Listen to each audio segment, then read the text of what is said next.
মঞ্চে উপস্থিত বালিকা মাদ্রাসা সকল শিক্ষক ও শিক্ষিকা, আমার সামনে বসে থাকা ছাত্রবৃন্দ, সবাইকে আমার ভালোবাসা ও সালাম। আসসালামু আলাইকুম ওয়া রাহমাতুল্লাহি ওয়া বারাকাতুহু। আজকে আমার মূল বক্তব্যের বিষয় হলো পিতামাতার হক। প্রতিটি মানুষ যদি দুনিয়াতে আসে অবশ্যই হলো তার পিতামাতা। আল্লাহ রাব্বুল আলামিন বলে ওয়া বিল ওয়ালিদাইনি ইহসানা, প্রতিটি তোমরা পিতামাতার সাথে ভালো ব্যবহার করো। তোমাদের পিতামাতা তোমাদের কত কষ্ট করে লালন পালন করে বড় করেছে, 10 মাস 10 দিন গর্ভে ধারণ করেছে, 1.5 বছর দুধ দহন করেছে।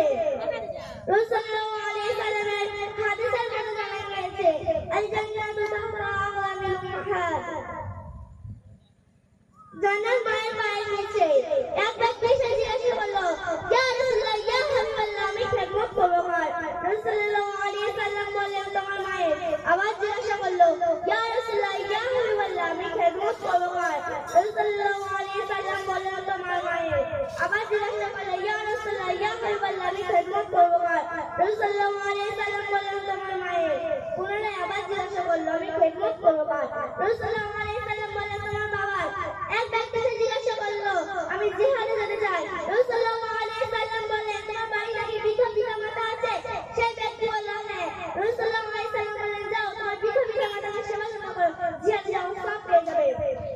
রাসূল সাল্লাল্লাহু আলাইহি সাল্লাম বললেন হুমা জান্নাতুকা ওয়া না'মুকা, তোমাদের পিতা-মাতা তোমাদের জন্য জান্নাত অথবা জাহান্নাম। এক ব্যক্তি এসে জিজ্ঞাসা করলো, পিতা-মাতার জন্য জান্নাত অথবা জাহান্নাম কেন?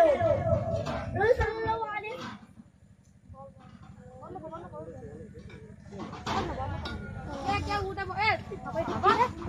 উঠবে না, বসো। এই লাইন ছেড়ে দাও, তোমরা ঘামাক।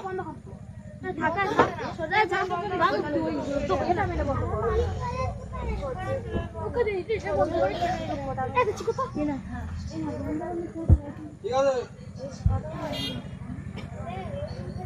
এক ব্যক্তি জিজ্ঞাসা করলো, ইয়া রাসূলুল্লাহ, ইয়া হাবিবাল্লাহ, পিতামাতার জন্য জান্নাত অথবা জাহান্নাম কেন?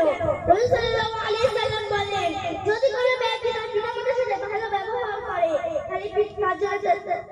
তার জন্য জান্নাত।